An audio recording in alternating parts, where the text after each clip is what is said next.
Next I'm going to prepare this chicken dish called chicken tikka. It's basically chunks of boneless chicken breast meat, skinless and boneless meat, and it's put in this particular marinade. And this marinade is a yogurt-based marinade. It has a lot of spices such as fenugreek. It has cayenne, cumin, coriander, garam masala.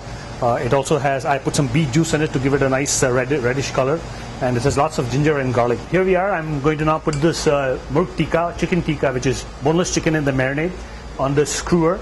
I have about 6 pieces over here. It's a little bit spicy, not very spicy, kind of like a medium spicy dish. And it just sits in an angle on the oven. There's a burner in the middle, and there's a large flame. And what I do is I diagonally put this skewer with the chicken on it, just in there, just like that, diagonally, and then the fire just hitting it, and it takes approximately 2 to 3 minutes to cook it.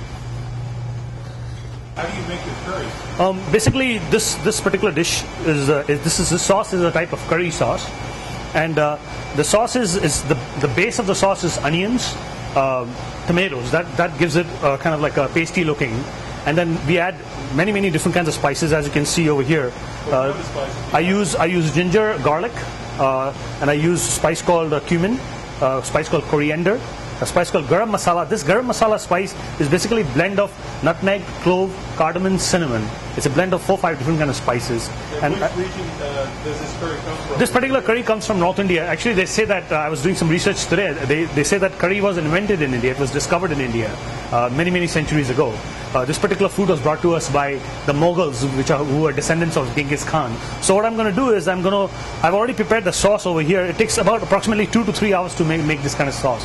So once my sauce is ready, I can go ahead and add anything I want in it. I can add chicken to it, that'll make a chicken curry. I can add lamb to it, it'll make it a lamb curry. I can add anything like seafood, it'll make it like a seafood curry. So I have vegetables over here like I have snap peas, I have beans, I have zucchini, I have carrots and cauliflower, potatoes, bell peppers. So I'm just going to go ahead and mix that in this particular sauce and then just let it cook. And it takes approximately about 30 minutes or so for the vegetables to cook. Depending if they are raw vegetables, they take a little longer. But some of the vegetables I've already cooked pre-handed. So I'm adding some garbanzo beans also. In India, lentils and beans are really big. For example, garbanzo beans is a very staple food in India. Even a lot of lentils, like there are some mung lentils, some yellow lentils, some black lentils. They're very common in India, and they are staple food, along with rice. People a lot of times eat curry with rice or bread. All my spices, they all come from India. I bring them from Chicago. There is a wholesaler in Chicago that brings in all these spices from India and supplies it to all over the country, basically different Indian grocery stores and even in Indian restaurants. So here's an example of vegetable curry. What I do is I just go ahead and mix all the veggies in the sauce. And as you can see now, the color is all over it. I mean, the vegetables are picking up the color. And then I go ahead and put it on a stove.